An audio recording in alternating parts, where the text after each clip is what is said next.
Hi, എല്ലാവർക്കും നമസ്കാരം. Online tuition പ്ലാറ്റ്ഫോമിലേക്ക് സ്വാഗതം.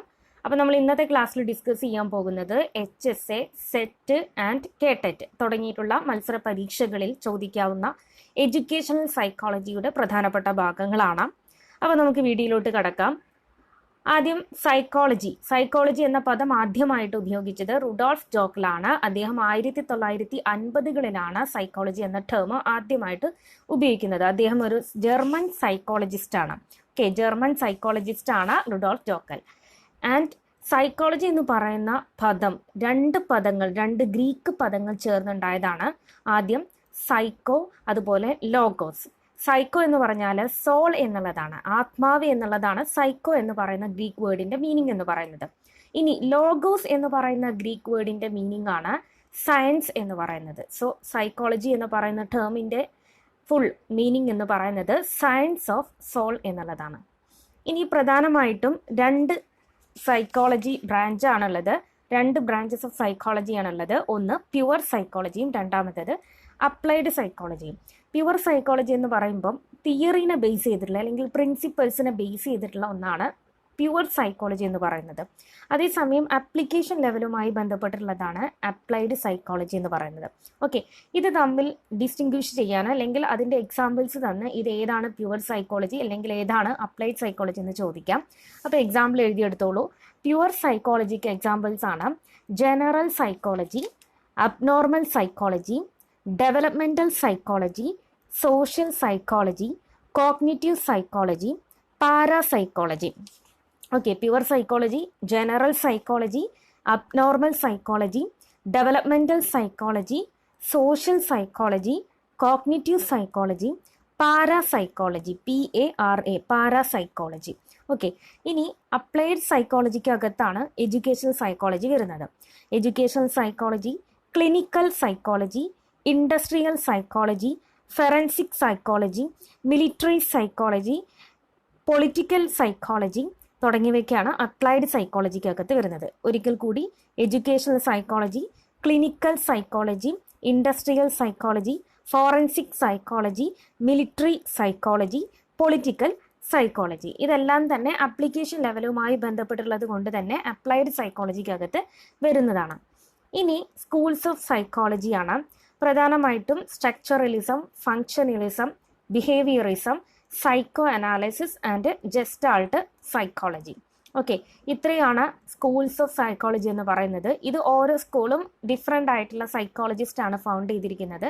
അപ്പം ആദ്യം സ്ട്രക്ചറലിസം എന്താണെന്ന് നോക്കാം. സ്ട്രക്ചറലിസം എന്ന് പറഞ്ഞാൽ it aims at the description and analysis of the structure of consciousness by adopting introspection as a main technique.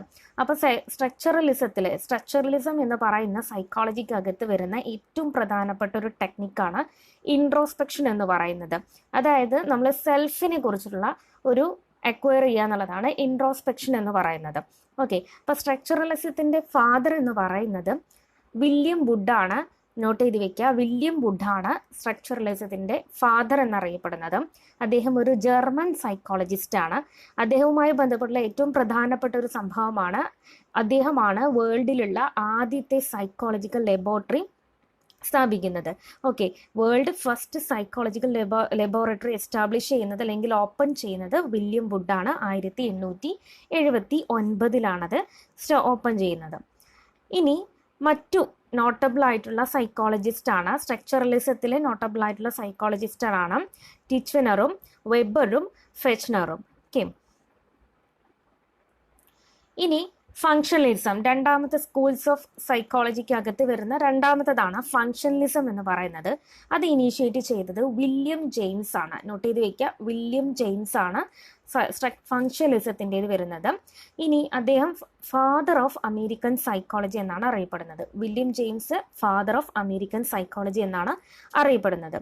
ഇനി ബിഹേവിയറിസ്റ്റ് സ്കൂൾ അത് JB വാട്സൺ ആണ്. ഏറ്റവും ഇമ്പോർട്ടൻ്റ് ആണ് ബിഹേവിയറിസ്റ്റ് സ്കൂൾ എസ്റ്റാബ്ലിഷ് ചെയ്യുന്നത് അല്ലെങ്കിൽ the founder of behaviouristic school എന്ന് പറയുന്നത് JB Watson ആണ്. ബിഹേവിയറിസം എന്ന് പറയുന്നത് പ്രധാനമായിട്ടും അതിൽ association between stimulus and responses ആണ് എക്സ്പ്ലെയിൻ ചെയ്യുന്നത്. സ്റ്റിമുലസ് ആൻഡ് റെസ്പോൺസസ് തമ്മിലുള്ള അസോസിയേഷൻ ആണ് ബിഹേവിയറിസത്തിൽ എക്സ്പ്ലെയിൻ ചെയ്യുന്നത്. ഫൗണ്ടർ എന്ന് പറയുന്നത് JB വാട്സൺ ആണ്. ഇനി അടുത്ത സ്കൂൾ ഓഫ് സൈക്കോളജിയാണ് സൈക്കോ അനാലിസിസ് എന്ന് പറയുന്നത്. അതുമായി ബന്ധപ്പെട്ടിട്ടുള്ള വ്യക്തിയാണ് സിഗ്മണ്ട് ഫ്രോയിഡ്. ഇനി സൈക്കോ അനാലിസിസ് അനുസരിച്ച് complete aspects of our personality, മൊത്തം നമ്മുടെ പേഴ്സണാലിറ്റി എന്ന് പറയുന്നത് 3 കാര്യങ്ങളാണ് വരുന്നത്. ഒന്ന് ഇദ്, അതായത് നമ്മുടെ ഇൻട്രിൻസിക് ആയിട്ടുള്ള ഡിസയറിനെയാണ് ഇദ് എന്ന് പറയുന്നത്. അത് കഴിഞ്ഞാൽ ഈഗോ എന്ന് പറഞ്ഞാൽ റിയൽ ആയിട്ടുള്ള എക്സ്പീരിയൻസിനെ ബേസ് ചെയ്തിട്ടുള്ളതാണ് ഈഗോ എന്ന് പറയുന്നത്. ഇനി സൂപ്പർ ഈഗോ എന്ന് പറഞ്ഞാൽ മോറൽ ഇൻഹിബിഷൻ ആണ്. ഓക്കെ, മോറൽ ഇൻഹിബിഷൻ ആണ് സൂപ്പർ ഈഗോ എന്ന് പറയുന്നത്. ഇതിനെക്കുറിച്ച് ഡീറ്റെയിൽ ആയിട്ട് Sigmund Freud psycho analysis theory describe ചെയ്യുന്ന സമയത്ത് പറയാം. അപ്പം ഇത് സ്കൂൾ ഓഫ് സൈക്കോ അനാലിസിസ് എന്ന് പറയുന്നത് it is one of the schools of സൈക്കോളജിയാണ്. സൈക്കോളജിക്കകത്ത് വരുന്ന ഒരു സ്കൂളാണ്. അതിൽ സൈക്കോ അനാലിസിസ് സ്കൂൾ എന്ന് പറയുന്നത് സിഗ്മണ്ട് ഫ്രോയിഡുമായിട്ട് ബന്ധപ്പെട്ടിട്ടുള്ളതാണ്. ഇനി ജസ്റ്റാൾട്ട് സൈക്കോളജിയാണ്. ജസ്റ്റാൾട്ട് സൈക്കോളജി എന്ന് പറയുന്നത് മാക്സ് വെർദീമർ ആണ് കൊണ്ടുവരുന്നത്. മാക്സ് വെർദീമർ ആണ് ജസ്റ്റാൾട്ട് സൈക്കോളജി എന്ന് പറയുന്ന കോൺസെപ്റ്റ് കൊണ്ടുവരുന്നത്. ഇനി എഡ്യൂക്കേഷണൽ സൈക്കോളജി എന്ന് പറയുന്നത് it is A type of applied positive science ആണ് എഡ്യൂക്കേഷണൽ സൈക്കോളജി എന്ന് പറയുന്നത്. അപ്ലൈഡ് പോസിറ്റീവ് സയൻസ് ആണ്. മെത്തേഡ്സ് ഓഫ് എഡ്യൂക്കേഷണൽ സൈക്കോളജി പ്രധാനമായിട്ടും introspection, observation, interview, clinical or case study method, experimental or scientific method, differential or survey method എന്നിവയാണ് methods of educational psychology എന്ന് പറയുന്നത്. Okay, education psychology എന്ന് പറയുന്നത് ഒരു അപ്ലൈഡ് പോസിറ്റീവ് സയൻസ് ആണ്. അതിനകത്ത് വരുന്നതാണ് ഇൻട്രോസ്പെക്ഷൻ എന്ന് പറയുന്നത് സ്ട്രക്ചറലിസം സ്കൂൾസിൻ്റെ കോൺട്രിബ്യൂഷൻ ആണ്. അതുപോലെ observation, interview, clinical or case study method, experimental അല്ലെങ്കിൽ സയൻറ്റിഫിക് മെത്തേഡ്, ഡിഫറൻഷ്യൽ അല്ലെങ്കിൽ സർവേ മെത്തേഡ്. ഇനി പ്രധാനമായിട്ടുള്ള ടെക്നിക്സ് ഓഫ് എഡ്യൂക്കേഷൻ സൈക്കോളജിയാണ്. മെത്തേഡ്സ് ഓഫ് എഡ്യൂക്കേഷൻ സൈക്കോളജിയാണ് ഈ പറഞ്ഞത്. ഇനി techniques of educational psychology: testing, interview, sociometry and projective techniques. Testing, interview, sociometry and projective techniques, ഇതാണ് ടെക്നിക്സ് ഓഫ് എഡ്യൂക്കേഷണൽ സൈക്കോളജി എന്ന് പറയുന്നത്. ഇനി അതിനകത്ത് ഇൻ്റലിജൻസ് ടെസ്റ്റിന് വേണ്ടിയിട്ട് കോമൺലി യൂസ് ചെയ്യുന്നത് വെസ്ലർ അഡൽട്ട് ഇൻ്റലിജൻസ് സ്കെയിലാണ്.